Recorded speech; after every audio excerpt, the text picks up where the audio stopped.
Muy buenas noches para todos. Nuevamente pues nos encontramos em, para dar continuidad pues a este estudio bíblico y particularmente pues en esta noche ya cerrar este proceso pues que gracias a Dios pues lo vamos culminando. Ya creo que fueron 2 años si mal no estoy o tal vez un año largo, año y medio. La verdad no recuerdo. Eh, no, mentiras, año y medio fue. Em, ya pues para terminar con este último tema que es analizar el libro del Apocalipsis. Eh, lo que he hecho y pues me parece pues como muy providente, me parece muy providente esto, es que vamos a volver al principio, porque la verdad es que gran parte de estas diapositivas que voy a compartir aquí ya la había dictado cuando recién empezó este curso bíblico. De hecho, eso fue una manera pues de hacerle como propaganda pues al curso bíblico, pues poder entender esto. Ya lo que hay que agregar pues es muy poco. Lo que espero es que ya con lo que hemos nosotros estudiado, pues nos vamos a dar cuenta de que ya los textos no son como tan complejos para uno. Quizá esa sea la mayor enseñanza. Y ante todo, ya saben que es sacar el mensaje religioso, es decir, qué es lo que quiere Dios a través de su palabra comunicarnos pues a cada uno de nosotros. Y pues no sé, como que cae de perlas este libro del Apocalipsis en estos momentos pues en los cuales nos encontramos, porque pues la verdad es que muchos ven en estas situaciones como que ya el mundo se va a acabar, como que esto es así. Y pues la verdad pienso que es una mala interpretación nuevamente del libro, ¿sí? La humanidad ha tenido momentos como este e inclusive me atrevería a decir peores. Y pues el mundo no se acabó, las cosas siguieron, sino que claro, significan para nosotros luchas, significan para nosotros pruebas, persecuciones, que corremos el riesgo inclusive de perder la vida, ¿no? En este caso, pues, particular de esta pandemia con el coronavirus. Entonces, pidámosle al Señor en esta noche que Él nos ilumine a través de su Divino Espíritu, en primer lugar, que Él nos hable al corazón y que podamos nosotros entender este mensaje que, lejos de ser un mensaje que nos inculque a nosotros temor, debería despertar en nosotros la esperanza. La esperanza de que esto va a pasar y la esperanza de que ante todo la bondad de Dios es más grande que la maldad del hombre. Y vamos a ver que el libro del Apocalipsis termina finalmente con la victoria de Dios sobre todas las fuerzas del mal. Y a eso tenemos que aferrarnos, queridos hermanos, a eso tenemos que aferrarnos, ¿sí? A que por encima de todo, y quizá, claro, lo más trágico que nosotros pues nos pueda pasar es la muerte, pero recordemos que Cristo ya ha vencido a la muerte y a través de él podemos nosotros resucitar. Entonces, qué bueno que tengamos esa certeza. Claro, yo me pregunto, ¿quién no sentirá temor a morirse? Yo pienso que han sido pocos y entre esos se cuentan muchos santos que reciben la muerte, por ejemplo San Francisco de Asís como una hermana, o muchos otros santos que simplemente murieron en una paz y en una tranquilidad porque sabían que después de este mundo pues viene la vida con B mayúscula, como lo decía en cierto momento el padre Miro, la vida con B mayúscula. Entonces, demos inicio, ¿no? Entonces, lo primero es esta pregunta. ¿El libro del Apocalipsis, mirarlo con temor o esperanza? Resulta de que cuando tú te metes a internet y pues buscas con la palabra Apocalipsis, em, lo que más se encuentra son este tipo de imágenes, vean, vean, que los jinetes, que la destrucción de la tierra, que las guerras, se nos habla pues ahí de unos animales pues que uno no los concibe, ¿no? Pues un dragón, un leopardo como con cuernos, o sea, hay que decir que nosotros en la naturaleza no encontramos una cosa así. Entonces ya uno se va dando cuenta de que eso es una cuestión netamente simbólica, pero mira, eso es lo que nosotros nos encontramos, ¿no? Esas son las imágenes. Y encontramos más imágenes de guerra, más imágenes de muerte, de destrucción, que de pronto imágenes donde se muestre como la victoria de Dios, como imágenes que nos den esperanza. Entonces, quizá eso que está sumergido en la cultura de nuestro tiempo, pues nos lleva a nosotros a ver el Apocalipsis pues como un libro como que uno escucha esa palabra y dice, uy, no, no, no, Dios mío, el acabose, el final de los tiempos, no. Este es un libro de esperanza. La palabra Apocalipsis significa revelación. ¿Revelación de qué? En primer lugar, de los signos de los tiempos, de lo que vivimos y de lo que hemos de vivir.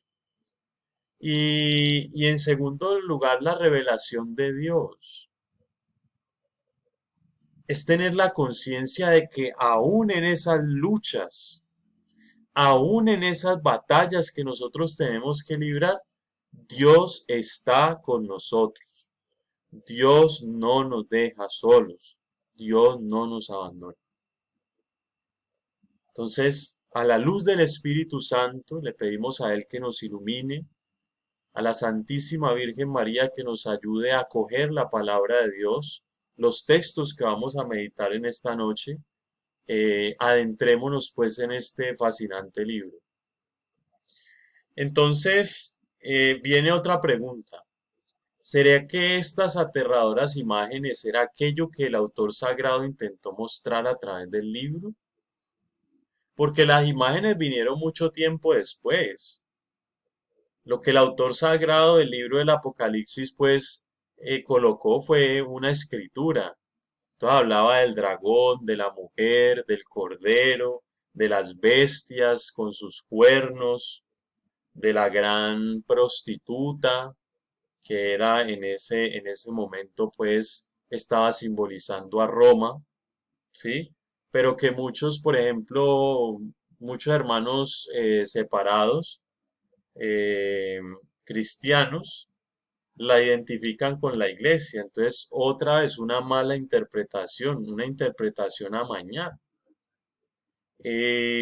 La imagen de la iglesia es la mujer. Entonces, algunos dicen que la mujer es la Virgen María. Y está bien, pero en realidad lo que el autor muestra con la mujer que va a dar a luz a quien va a gobernar por los siglos de los siglos es la iglesia, ¿sí? Es la iglesia en donde surge Cristo. Entonces, eso es. Entonces, mira que ya vamos viendo la simbología y cómo se explica esto, ¿no? Y cómo se explica. Entonces, claro, el autor sagrado no se interesó en meterle terror a la gente. No, no, no, es llevar un mensaje de esperanza. Entonces, miremos algunas como sugerencias que nos dan los estudiosos de esto. En principio, el libro del Apocalipsis no trata de cosas que pasarán en el final, sino de cosas propiamente que ocurrieron entre el 90 y el 100 después de Cristo, con el emperador romano Domiciano. Hay que decirlo, una época de persecución a los cristianos, ¿sí? Ya hemos hablado en ciertas ocasiones en qué consistió esta persecución, ¿no? En que la persecución acababa en la muerte. Se los llevaban al Coliseo y se los colocaban como comida para los leones, o si no, con los gladiadores.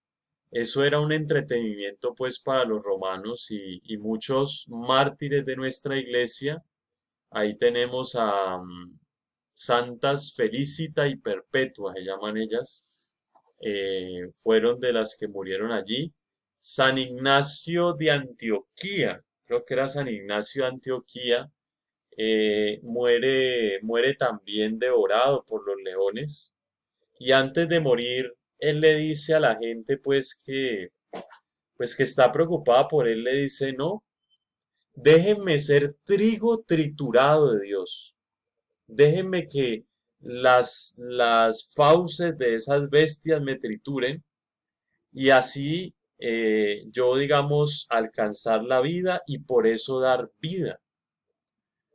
No sé si ustedes acuerdan de la imagen que Jesús propone de que si el grano de trigo no cae en tierra y muere, pues queda infecundo, pero que si muere produce mucho fruto. Resulta de que esos fueron los mártires para la primera época cristiana. Se dice de que el sangre de mártires, semilla de nuevos cristianos. Claro, porque la gente quedaba impactada. Es decir, había gente dispuesta a morir por un tipo pues que le llamaban Jesucristo. Entonces, como raro, ¿no? O sea, para algunos veían a Jesucristo como una idea, los de allí. Entonces, claro, eso despertó la curiosidad de la gente, ¿por qué estos primeros cristianos entregaban su vida por el nombre de Cristo? ¿Sí? Por el nombre de Cristo. Entonces, en ese contexto histórico nosotros nos encontramos, ¿sí? Y de todas maneras, esto que se cataloga como un libro profético, pero que en realidad tiene el género apocalíptico, que también lo veíamos en el libro de Daniel, ilumina el futuro y las épocas que vivimos. O sea, en primer lugar se encargó de hablar de la época de allí. Pero ustedes saben que la palabra de Dios trasciende el texto, trasciende la literatura y sigue iluminando nuestra vida en estos momentos. Ustedes saben eso. Ya lo hemos visto, cómo la palabra de Dios, a pesar de que se escribió por allá hace mucho tiempo, cómo esa palabra de Dios nos ilumina, cómo esa palabra de Dios nos ilumina y va a seguir iluminando si nosotros lo permitimos este tiempo en el cual nosotros vivimos. En primer lugar, ¿se acuerdan que en los evangelios decíamos, bueno, ¿a quién está dirigido el evangelio? Bueno, el libro del Apocalipsis está dirigido a los primeros cristianos, no a las personas externas. En parte por eso usa un lenguaje simbólico que lo podían entender los cristianos, pero no, por ejemplo, los romanos o la gente pues que estaba por fuera de eso. Pues ¿por qué? Porque necesitaban comunicarse de una manera que no los fueran a pillar tan fácil.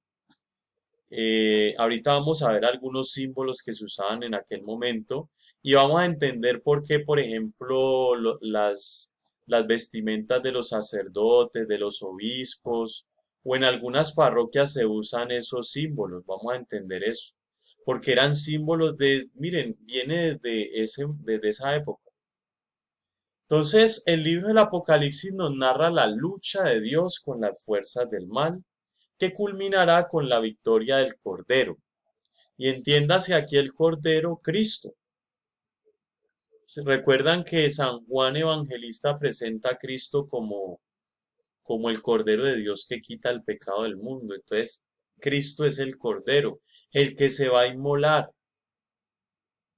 Y se nos habla de las bodas del Cordero. Entonces hay un hermoso texto del libro del Apocalipsis que es un himno y quisiera pues compartirlo para iniciar esto. Este himno se medita mucho en la liturgia de las horas. Escuchemos, es muy bonito. Gracias te damos, Señor Dios omnipotente, el que eres y el que eras, porque has asumido el gran poder y comenzaste a reinar. Se encolerizaron las naciones y llegó tu cólera, y el tiempo de que sean juzgados los muertos y de dar el galardón a tus siervos los profetas, y a los santos y a los que temen tu nombre, y a los pequeños y a los grandes, y de arruinar a los que arruinaron la tierra. Ahora se estableció la salud y el poderío y el reinado de nuestro Dios y la potestad de su Cristo, porque fue precipitado el acusador de nuestros hermanos, el que los acusaba ante nuestro Dios día y noche. Esta es la parte que a mí más me gusta de este texto. Ellos le vencieron en virtud de la sangre del Cordero y por la palabra del testimonio que dieron, y no amaron tanto su vida que temieran la muerte. Por esto estad alegres cielos y los que moráis en sus tiendas. Ojo, ojo a esto. Ellos le vencieron en virtud de la sangre del Cordero. O sea, Cristo es el que nos da la victoria. Y por la palabra del testimonio que dieron. Vean la importancia del testimonio, ¿no? Esto no es solamente hablar bonito. No, no, el testimonio que dieron. Y no amaron tanto su vida que temieran la muerte. Recuerden a San Ignacio de Antioquía. Les decía a quienes se lloraban por él y todo, déjenme ser trigo molido por los dientes de las bestias.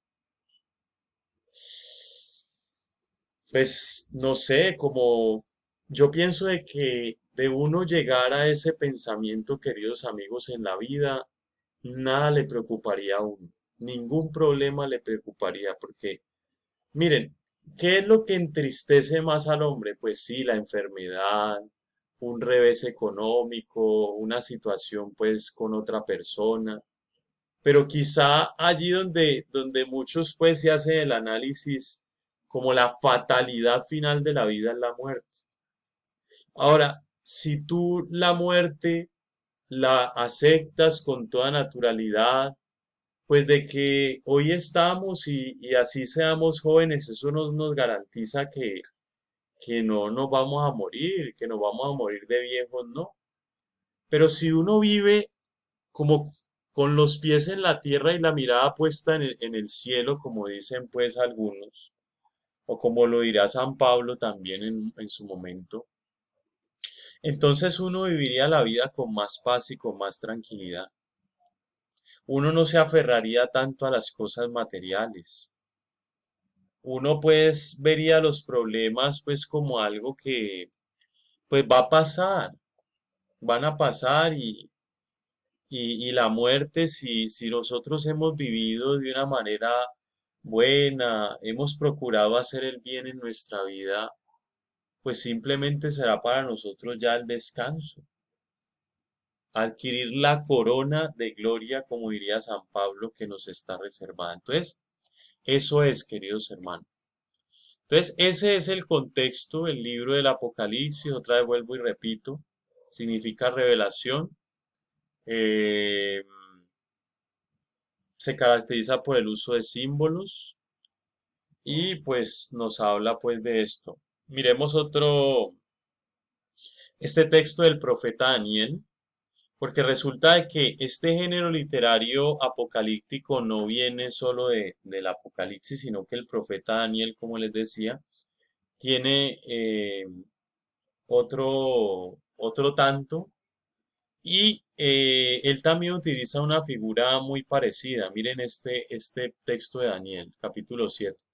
Seguí mirando y en la visión nocturna vi venir en las nubes del cielo una figura humana, que se acercó al anciano y fue presentado ante él. Le dieron poder real y dominio. Todos los pueblos, naciones y lenguas lo respetarán. Su dominio es eterno y no pasa, y su reino no tendrá fin. Yo, Daniel, me sentía agitado por dentro y me turbaba las visiones de mi fantasía. Me acerqué a uno de los servidores y pedí que me explicase todo aquello. Él me contestó explicándome el sentido de la visión. Esas cuatro fieras gigantescas representan cuatro reinos que surgirán en el mundo, pero los santos del Altísimo recibirán el reino y lo poseerán por los siglos de los siglos. ¿Ven? Es muy propio del Apocalipsis las visiones, al igual que los libros proféticos. Entonces, en una visión, el libro del Apocalipsis pues se le atribuye a Juan, pero pues ya vimos de que pudo haber sido un discípulo del apóstol Juan. Se dice de que lo escribió estando exiliado en la isla de Patmos y que allí fue que recibió estas visiones pues que se colocan por escrito eh, en el libro del Apocalipsis. Entonces, otra primera idea que vamos a remarcarla en rojo. Lejos de ser un escrito de terror, el género apocalíptico quiere transmitir una esperanza a quienes va dirigido. La idea principal de estos textos es el triunfo del bien sobre el mal al final de todo y a pesar de los momentos difíciles. Seguramente ustedes han escuchado de Facundo Cabral. Facundo Cabral en una de sus reflexiones dice que en realidad el bien es superior al mal, sino que un abrazo no hace tanto ruido como una bomba. Y claro, hoy los medios de comunicación, la verdad, esas noticias no las pasan, las noticias de bien. Hagan el análisis, vean por ejemplo RCN, vean Caracol, y miren el espacio tan reducido que le dan, por ejemplo, a una noticia de una persona que ayuda a otras. Pero casi el 100% de las noticias, pues, yo diría un 80% de las noticias es cosas malas, ¿sí? Miren, por ejemplo, esto con la pandemia, esto siempre uno lo habla con mucha gente y pues dice que eso ya se vuelve algo que lo psicosea a uno, pues ver tanta muerte, tanta cosa, tanta vaina, pues que sí, o sea, es bueno saberlo, pero ¿hasta qué punto nos saturan los medios de comunicación de cosas malas que nos llevan pues a generar en nuestra mente una idea de que no, esto ya es el acabose, que ya no hay esperanza? Y yo pienso que lejos de perderla, tenemos siempre que conservarla. Cuando uno pierde la esperanza, yo pienso que lo ha perdido todo. Todo lo ha perdido, porque, o sea, ¿qué motiva a una persona sin esperanza? Una persona que dice, ya lo perdí todo, mi vida ya se destruyó, este proyecto que quise no se dio, todo eso. Entonces la esperanza nos ayuda a sobreponernos a eso. Entonces, miren hacia dónde apunta el libro del Apocalipsis. Bueno, en cuanto al contexto del texto, valga como la redundancia, el libro del Apocalipsis fue escrito, pues miren, ahí está, a finales del imperio de Domiciano. Volví a repetir un poco esto. Se le atribuye al apóstol San Juan, aunque probablemente solo lo inspiró cuando fue desterrado pues a la isla de Patmos. Bueno, en aquel entonces la Iglesia Católica posee cierto grado de organización en comunidades cristianas en muchos lugares de Europa, Asia y África. Entonces ustedes pueden ver allí, ¿sí? Eh, en esos lugares que están trazados allí, que con esa línea eh, violeta, era como el centro del mundo antiguo, ¿sí? Entonces, por ahí estuvieron todos los imperios. Ese es el imperio romano, ¿sí? Entonces, allí en ese espacio vamos a encontrar las diferentes iglesias de las que se nos habla al principio del libro del Apocalipsis, que la iglesia de la Odisea y otras iglesias pues que aparecen allí, en realidad son comunidades cristianas, ¿sí? Entonces, esas iglesias son las comunidades cristianas ya conformadas en ese momento, porque ya para el 90 o el 100 después de Cristo ya la iglesia ya tiene su conformación, ya hay obispos, ya hay presbíteros, diáconos, sí, o sea, ya hay una organización y entonces se dirigen esas cartas a las iglesias. Bueno. Entonces, en esa persecución del Imperio Romano hacia los cristianos se escondían en catacumbas. De pronto las personas que tengan la oportunidad de viajar en algún momento a Europa van a poder como conocer que en ciertos países están. Eran lugares bajo tierra y era una cosa pues muy tenaz vivir allí, porque eso era muy pequeño y pues una de mi profesora que fue mi directora, mi codirectora de tesis del pregrado y de la maestría, ella hizo un viaje por allá a Turquía y a varios lugares de Europa y me dice que ella tuvo la oportunidad de entrar a una de esas catacumbas y eso es bastante, algunas de ellas bastante metros bajo tierra. Entonces, pues ella ya es una persona un poco mayor de edad y claro, ella sentía que se ahogaba.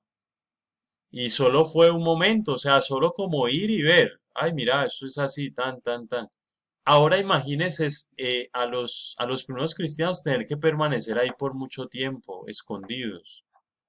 O sea, vivían en condiciones bastante, bastante fuertes. Y seguramente en esos lugares muchas veces celebraron la Sagrada Eucaristía.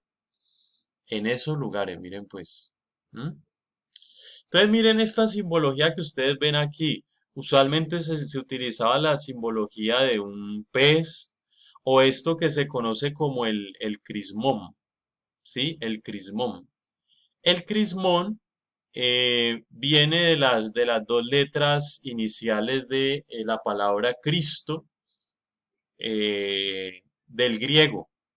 Entonces, eso era una simbología. Yo pienso que este es el que más vemos, digamos, en los ornamentos de los sacerdotes. Eso se le conoce el crismón. Es como una P marcada con una X. En realidad, pues es una Rho griega, la letra Rho griega que para nosotros es como una P. Y, ay, ve, esta se me olvidó. Se me olvidó esta que parece la X. Bien. Y, por ejemplo, el pez. El pez también de esa cuestión que se le denomina ictus, que significa en nuestro idioma español Jesucristo, Hijo de Dios Salvador. Eso significaba el pez. Entonces, claro, por ejemplo, en casas o en lugares donde de pronto había cristianos, estaban marcados con esos símbolos. Y eso lo reconocía. Era como una manera de comunicarse mediante símbolos secretos, pues para que no los pillaran fácil. Y pues mira, ahí vemos unas imágenes de lo que era la muerte de los primeros cristianos. En la de arriba es el Coliseo. Los reunían pues en grupos y soltaban pues esas leones, leopardos, los soltaban y claro, lo que hacían era devorar a esa gente. Y eso ante el espectáculo de todas las personas. Miren, eso era el Coliseo romano. Y para las personas eso les parecía muy agradable. O si no, lo que hacían era empalar a los cristianos y hacían antorchas humanas. Entonces los amarraban pues a un palo alto y los quemaban vivos. Entonces esa era como las formas como asesinaban a los cristianos en el momento. Estaba la crucifixión también. Sí, entonces todo eso era esa época. ¿Cómo está estructurado el libro? Bueno, capítulo 1 al 3, mensaje a las iglesias. eh, del 4 al 6, la aparición del Cordero, el libro y sus sellos con los jinetes. Entonces los jinetes van a simbolizar pues como epidemias, como van a traer pues como la muerte y cada una va a simbolizar algo. O la guerra. Bueno, capítulo 7 encontramos los salvados. En el capítulo 8 al 11 los ángeles y las 7 trompetas y las plagas. En el capítulo 12 al 13 la mujer, el dragón y las bestias. En el capítulo 6 la hora del juicio. Perdón, en el capítulo 14 y 18. En el 19 al 20 las bodas del Cordero y la victoria. y en el capítulo 21 al 22 el cielo nuevo y la tierra nueva, la venida de Cristo, la Jerusalén celestial que se nos va a hablar por ahí. Bueno, entonces analicemos ciertos aspectos mal interpretados. Oí el número de los marcados con el sello, 144.000 de todas las tribus de Israel. Y después vi una multitud enorme que nadie podía contar, de toda nación, raza, pueblo y lengua. Estaban delante del trono y del Cordero vestidos con túnicas blancas y con palmas en la mano. Eso es capítulo 7 del Apocalipsis. Entonces, con este texto bíblico se habla del arrebatamiento, ¿no? Esto es muy propio de las iglesias, pues, cristianas. Entonces, personas justas que serán llevadas al cielo en el momento del fin. Y quienes promueven esta idea hacen referencia a que va a ser ese número exacto de personas, o sea, 144.000. Es decir, de ahí para allá no se va a salvar nadie más. Lo que pasa es que cuando uno cuenta eh, cuántos somos pues en el mundo y los que vendrán, pues eh, no, somos millones. Entonces, pues reducirlo a 144.000, pues es una cuestión, pues, o sea, no se trata de eso, es que interpreta mal ese número. Eh, y lo que pasa es que generalmente dice que esas personas son pertenecientes a una iglesia específica o una secta. Entonces,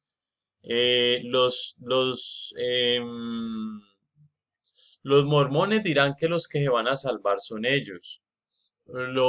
Y hablo de los que son bien extremistas o bien fundamentalistas, porque también tenemos católicos fundamentalistas, no nos neguemos. Entonces, en todas estas iglesias que encontramos, hay gente fundamentalista. Entonces dice, por ejemplo, los testigos de Jehová, también lo mismo. La iglesia Bethesda, entonces dicen que solo ellos se van a salvar y que nadie más, y que las otras iglesias son una mentira, y bueno, entonces es una mala interpretación de eso. Entonces, para analizar correctamente este texto bíblico es necesario entender que los números, esto lo vimos, ¿se acuerdan por allá en Biblia 2? Tienen un significado en la Sagrada Escritura. Entonces les recuerdo, por ejemplo, el número 1 se atribuye a Dios, el 2 es atribuido al hombre y su acción, el 3 y el 7 son números que indican plenitud o algo que está completo, el 12 hace referencia al llamado o a la vocación, el número 1000 hace referencia a la universalidad y, por ejemplo, el 40 hace referencia a un largo periodo de prueba y purificación, pero no hay que entender eso en el sentido literal como lo hace. Entonces resulta de que el número 144.000 que ustedes lo están viendo allí, se puede descomponer de la siguiente manera. Usted multiplica 12 por 12 y le da 144. ¿Y 12 qué es? El llamado. 12 significa el llamado. Y el 1000, que hace referencia a la universalidad, es decir, a todo, eh, por esos números, pues nos da 144.000. Entonces, este número hace referencia a todas las personas llamadas de toda la tierra, que puede ser un número mucho mayor o menor, pero pues pensemos que es mayor para ver si nos alcanza a estar a nosotros allí. Pensemos que va a ser un número mayor para ver si nosotros nos ganamos esa corona. Pero nunca se debe entender como algo ya establecido, porque ahí hay un problema y es que entonces eso quiere decir de que las personas están predestinadas. Es decir, que usted nació y usted, por ejemplo, está predestinado a ser malo. No, usted tiene algo que se llama libre albedrío y usted puede cambiar su vida, para bien o para mal. Entonces, miren, eso es una interpretación muy, pero muy pobre de ese texto bíblico. Entonces, continuemos. Miremos otro. Uno de los 7 ángeles que tiene las 7 copas se acercó a mí y me dirigió la palabra.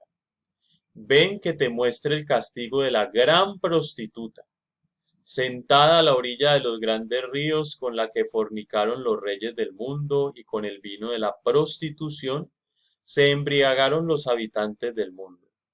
Me trasladó en éxtasis a un desierto.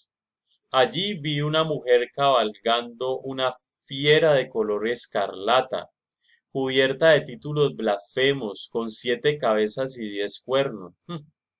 La mujer vestía de púrpura y escarlata, enjollada de oro, piedras preciosas y perlas. En la mano sostenía una copa de oro llena de las obscenidades e impurezas de su fornicación. En la frente llevaba un título secreto, Babilonia la Grande, madre de las prostitutas y las obscenidades de la tierra. Vi la mujer emborrachada con la sangre de los santos y la sangre de los testigos de Jesús, y me llené de estupor a su vista. Entonces aquí pasa lo mismo. Muchos hermanos esperados ven esta imagen de la gran prostituta de la Iglesia Católica y presenta argumentos que nada tienen que ver con el contexto. Entonces, ¿quién es esa mujer? Roma. Recuerden que desde el Antiguo Testamento, cuando, por ejemplo, Israel abandonaba a Dios, los profetas le daban a Israel el signo de la prostitución, porque Dios ha hecho una alianza, ha hecho un matrimonio con su pueblo. Entonces lo que pasa es que Israel se buscaba otros dioses, entonces se buscaba otro marido, entonces por eso se le denominaba una prostituta. En el caso de Roma era porque Roma era un centro donde confluían muchas culturas y, por ejemplo la cultura romana era una cultura politeísta, tenían varios dioses. Entonces por eso se habla de eso. Se habla, por ejemplo, al final, vi la mujer emborrachada de la sangre de los santos. ¿Por qué? Pues porque Roma asesinaba pues a los cristianos, ¿sí? Entonces, ese es, ¿sí? Esa es la cuestión que nosotros tenemos que tener en cuenta. Cuando uno escucha la palabra cuernos o cabezas en la Sagrada Escritura, hablamos de centros de poder o de naciones, digamos, no tan poderosas, pero que igual tienen un poder específico. Entonces, eso significan los cuernos y todo eso. Bien, sigamos. A todos, pequeños y grandes, ricos y pobres, libres y esclavos, hace que se ponga una marca en la mano derecha o en la frente. De modo que el que no lleve la marca con el nombre de la fiera y con los numerales de su nombre no puede comprar ni vender. Aquí se pondrá a prueba el talento. El que tenga inteligencia que calcule el número de la fiera. Es número de una persona y equivale al 666. Ah, este sí, por ejemplo, este volvió a aparecer hoy en día. Entonces, ¿qué andan diciendo por ahí? Que la vacuna que nos van a colocar va a tener un chip. Y esa es la marca de la bestia. Entonces, vean, eso también es algo muy pobre. Es algo muy pobre y ojo con esto porque esto nos está llevando inclusive a poner en riesgo nuestra vida. Porque muchas personas dicen, uy, no, yo cómo me van a colocar un chip, yo no me voy a colocar esa vacuna. Hermano, y si le da eso y se muere, entonces usted para qué queda sirviendo, ¿sí? Entonces, eso, pero entonces miren la gravedad de este tipo de mensajes que se transmiten, ¿sí? Es decir, la gente se puede morir porque no se coloque la vacuna. Entonces, y el otro es el número de la bestia, ¿no? No, entonces usted ve el número 66 y siente que le va a aparecer Satanás, que le va a aparecer el diablo, que hizo una cuenta y le dio el 66 y ya usted se psicosea todo y dice, no, aquí me están haciendo brujería también. Otra mala interpretación del texto. Entonces miremos qué quiere decir esto, ¿no? Entonces, en primer lugar, esa marca en la mano derecha o en la frente, eh, en realidad es una orden del emperador que en ese momento era Nerón o que consideraba el César, donde lo mismo que desencadenó la persecución de los cristianos se le decía, por ejemplo, a ellos expúlsenlos de las comunidades, no les vendan, no hagan negocios con ellos. Entonces, muchas personas se privaban de vender algo, por ejemplo, a un cristiano o de hacer comunión con un cristiano, porque podría ser catalogado tú también como cristiano y que eso significara la muerte. Esa es la marca de la bestia, ¿sí? Esa es la marca de la bestia. Pero démosle una cuestión actual, es decir, porque acuérdense que los textos iluminan nuestra realidad. Bueno, ¿qué puede significar para nosotros la marca de la bestia? Miren, yo creo que el Dios que gobierna este mundo es el Dios dinero. Sí, es el Dios dinero. No nos digamos mentiras, pero este mundo tiene un Dios y es el Dios dinero, y por el dinero y por el poder se mata gente, por el dinero y por el poder tenemos, por ejemplo, sistemas de salud horribles, y por eso, ¿no? Entonces, ¿qué pasa con esto? De que si tú no entras en la onda de esto, del gastar, del consumismo, entonces pues tú vas a ser rechazado por la sociedad, ¿sí? Eso es lo que pasa con los pobres, por ejemplo. Me estoy leyendo un libro que se llama Las relaciones en la época, o el amor líquido, es el amor líquido, que habla de las relaciones en la época en nuestra época. Entonces, el autor Sigmund Bauman nos habla de que él dice, miren, ¿por qué se construyen condominios? ¿Por qué la necesidad de hacer apartamentos? Y que esos apartamentos pues tienen su seguridad y tienen su cosa. ¿Por qué se levantan, por decirlo así, muros contra los que están afuera? Entonces él decía, mire, eso psicológicamente va calando en la vida de la persona. Entonces, ¿qué pasa? Cuando tú te acostumbras a vivir encerrado, bien sea en un condominio, en un apartamento o en algo, el otro que está en la calle o la otra persona se convierte en un extraño para ti. Y a veces ese extraño nos incomoda. Ese es el problema. Ahora, no, ojo, no me van a malinterpretar. Yo no estoy diciendo que todas las personas que viven en un condominio o en un apartamento sean así, no. Pero él dice que se observa eso, de que al levantar muros en realidad estamos diciendo como que los demás, no queremos que los demás vengan a nuestra puerta y nos molesten, ¿sí?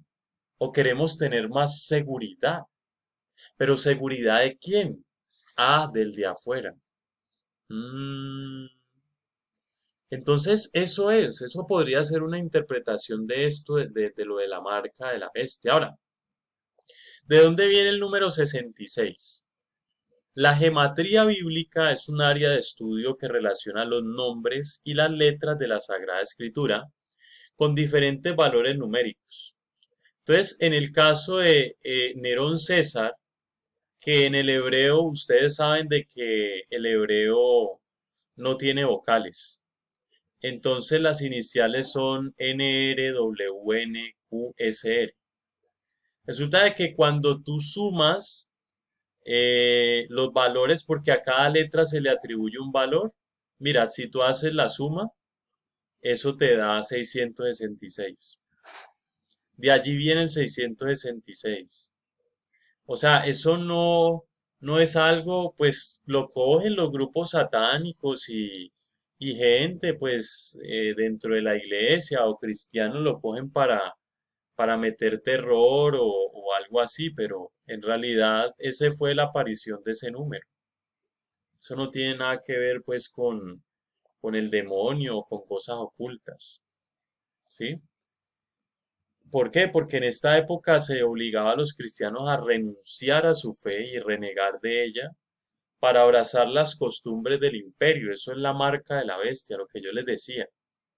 Entonces, abrazar las costumbres de nuestra sociedad globalizada, de nuestra sociedad capitalista, de que no nos importe el otro, que no nos importe el sufrimiento del otro, eso es. Y cuando tú abrazas eso, claro, inmediatamente estás excluyendo a la otra persona que sufre. Y mira, uno encuentra palabras como esto, es que yo, por ejemplo, yo fui próspero porque yo me esforcé y yo estudié, y entonces el que no sale adelante es porque no quiere. Eso es falso. Eso no siempre es así, queridos amigos. Hay gente que no sale adelante o no surge es porque no se les da las oportunidades. Y desafortunadamente vivimos en un país donde la mayoría de personas no tiene oportunidades, ni para estudiar ni para trabajar. Ustedes pudieron observar lo que pasó por allá en la costa con ese carro de gasolina y toda la gente que murió ahí. O sea, yo no voy a justificar lo que hicieron, porque estuvo mal, o sea, quisieron robarse la gasolina. Pero, ¿qué llevó a esas personas a hacer eso? Entonces, cuando tú ves la historia de ese pueblo que vive en la miseria porque no tienen servicios, si ustedes vieron en las noticias, esa gente vive en unas casas, pues, paupérrimas, ¿sí? Unas casas ahí como con zinc, y no, o sea, es una cosa. Entonces resulta que si uno ve eso, esas personas estaban acostumbradas a robar a cuanto carro pase por ahí. ¿Por qué? Porque esa es la única forma de sustento que encontraron. Ahora, la cuestión sería condenar a esa gente o que el gobierno diga, vamos a hacer algo para que esto no se repita. Es que claro, la cuestión más fácil es condenémoslos y uno veía mucha gente pues en Facebook, claro, son unas ratas, son gente, entonces ignoramos muchas cosas, ignoramos eso y condenamos a esas personas, yo pienso que a veces injustamente. Y es que ellos, yo pienso que la mayoría de los que me están escuchando, tuvimos oportunidades para salir adelante, pero es probable que esas personas nunca se les dio ni una oportunidad para hacerlo. Entonces vamos entendiendo las cosas, ¿no? Esas son las nuevas marcas de la bestia que encontramos ahora. No vainas que vienen en un chip o algo así, ¿no? O sea, esas cosas, tengamos cuidado con eso y aprendamos a discernir la verdad detrás de eso. Bueno, miremos otro texto bíblico. Apareció otra señal en el cielo, un dragón rojo enorme con 7 cabezas y 10 cuernos, y 7 turbantes en las cabezas. Con la cola arrastraba la tercera parte de los astros del cielo y los arrojaba a la tierra. El dragón estaba enfrente a la mujer que iba a dar a luz, dispuesto a devorar a la criatura cuando naciera. Dio a luz a un hijo varón que ha de apacentar a todas las naciones con vara de hierro. El hijo fue arrebatado hacia Dios y hacia su trono, y la mujer huyó al desierto, donde tenía un lugar preparado por Dios para sustentarla 1270 días. Ese es el capítulo 12 que encontramos y ahí encontramos pues eh, a la mujer, ¿no? A la mujer. Entonces, el dragón representa el mal que controla todo un imperio. ¿Cuál es ese imperio? El imperio romano. Entonces son 7 cabezas y 10 cuernos. Seguramente los lugares o las ciudades donde tenían una administración local. Siempre con ansias de poder. Eso significa que arrastró la tercera parte de los astros. las ansias de poder. Y la mujer presentada es la iglesia de Dios, cuya persona más valiosa es el hijo varón. ¿Quién es ese hijo varón? Jesucristo. La mujer será llevada al desierto por un largo tiempo, 1270 días, donde será perseguida por el dragón, pero siempre protegida por Dios. Eso es lo que nosotros vivimos hoy. Este pasar por la tierra de la iglesia es el desierto, es el desierto. Pero en el desierto tenemos un lugar preparado por Dios. Es decir, Dios no nos deja solos, Dios no permite que la iglesia se derrumbe, que la iglesia se caiga, a pesar del mal testimonio que den quienes la conformamos, quienes estamos dentro de ella. A pesar de eso, Dios no lo permite porque esta obra es de Él. Y pues ya llevamos alrededor de 2000 años en esto y no se ha caído. Y yo les digo, puede que hoy estemos viviendo momentos difíciles como iglesia, pero hemos vivido o la iglesia ha vivido cuestiones peores, peores. Es decir, si ustedes, por ejemplo, logran observar la historia de los papas, hay unos papas que fueron unas joyitas, y de ser joyitas no hablo de santos, sino que fueron gente mala. Entonces, por ejemplo, si tú ves la historia de los Borgia, que fueron una familia de papas, ahí vas a encontrar eso. Entonces, sí, o sea, la iglesia ha pasado momentos difíciles y eso es el desierto, pero Dios nos acompaña, ¿sí? Entonces, como el texto de los astros arrojados a la tierra, podemos encontrar muchos en el libro del Apocalipsis que nos presenta imágenes de luchas, muertes y desesperación. Estos son símbolos que el autor utiliza para presentar lo que la iglesia vive en aquel entonces. La mayoría de estas imágenes nunca deben entenderse de manera literal, puesto que son analogías y simbologías. Ojo con eso, muchachos. Por último, como esto se trata del mensaje de Dios para nuestra vida, extraigamos algunos mensajes. El ángel de la iglesia de la Odisea escribe, así dice el Amén, el testigo fidedigno y veraz, el principio de la creación de Dios. Conozco tus obras, no eres frío ni caliente. Ojalá fueras frío o caliente, pero como eres tibio y ni frío ni caliente, voy a vomitarte de mi boca. Dices que eres rico, que tienes abundancia y no te falta nada, y no te das cuenta que eres desgraciado, miserable y pobre, ciego y desnudo. Te aconsejo que me compres oro refinado para enriquecerte, vestidos blancos para cubrirte y no enseñar desnudas tus vergüenzas, y medicina para ungirte los ojos y poder ver. A los que amo yo los reprendo y corrijo.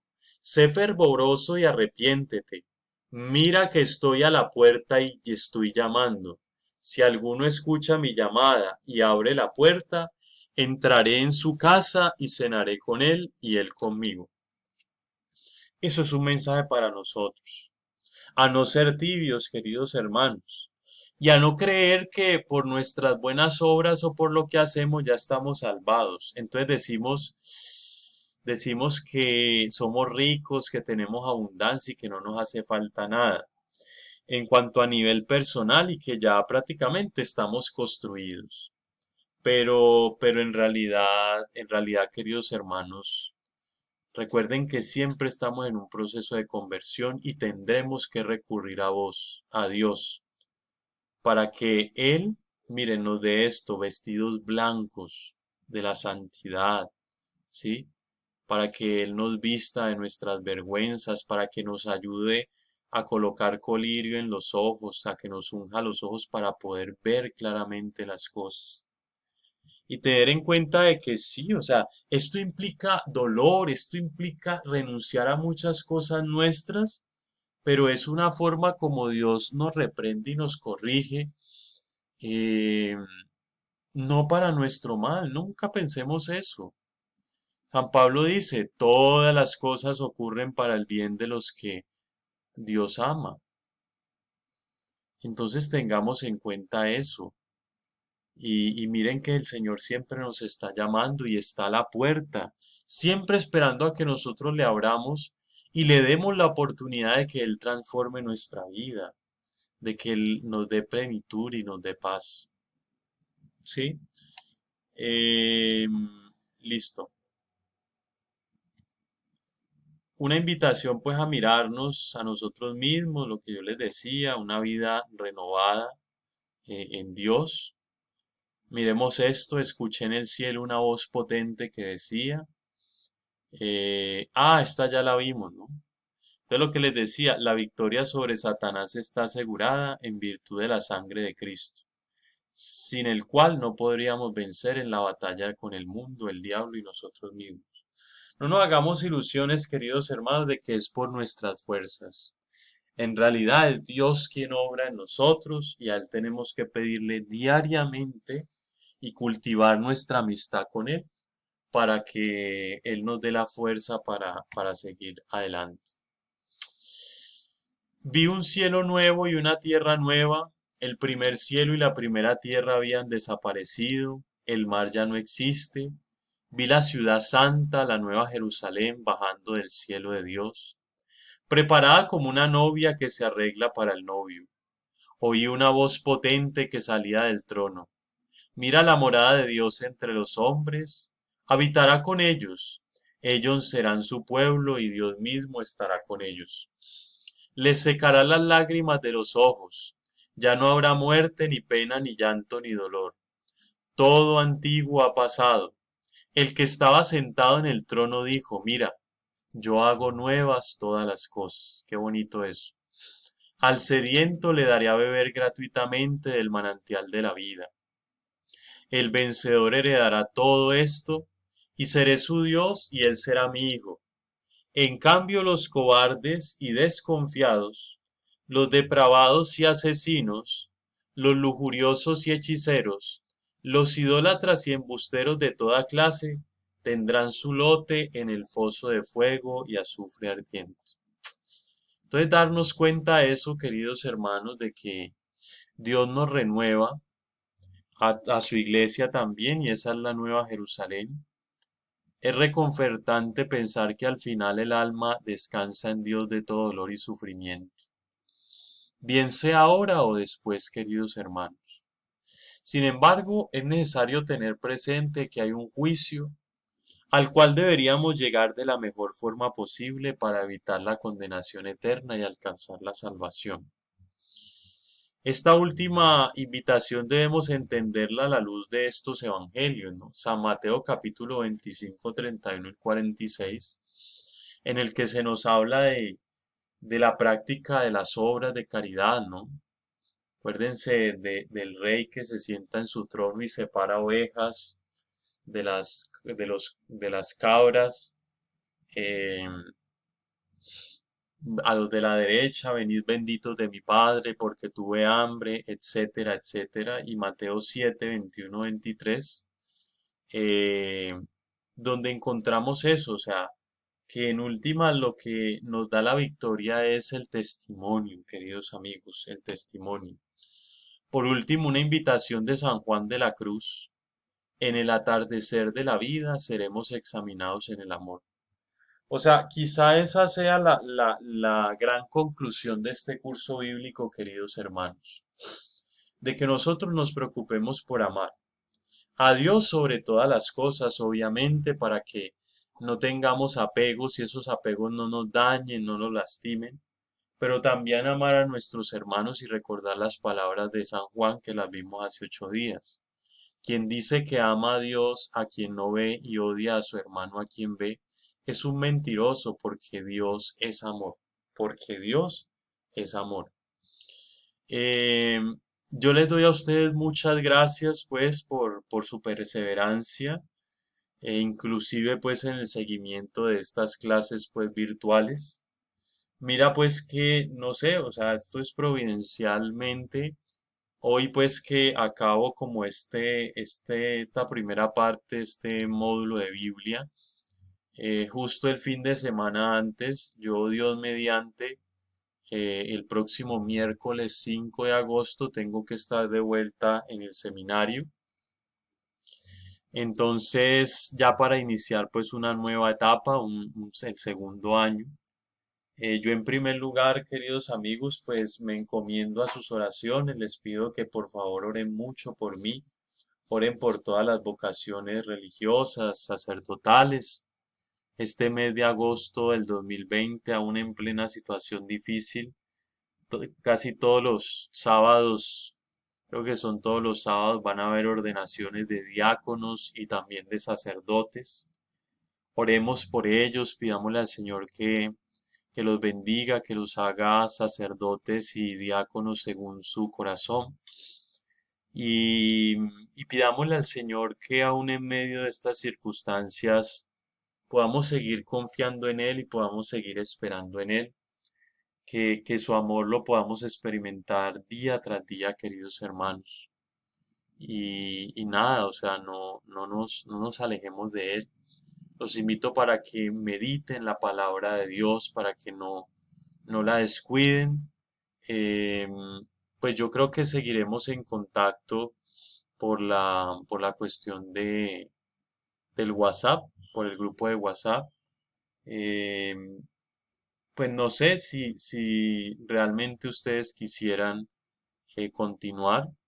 Lo que quedaría sería ver más a profundidad cada uno de los evangelistas. Pero pues tengo que planearlo con el tiempo que me dé el seminario, ¿vale? Entonces por ahora dejamos por ahí. Entonces, por ahora les quedan estos videos en el canal de YouTube. Pueden examinarlos cada vez.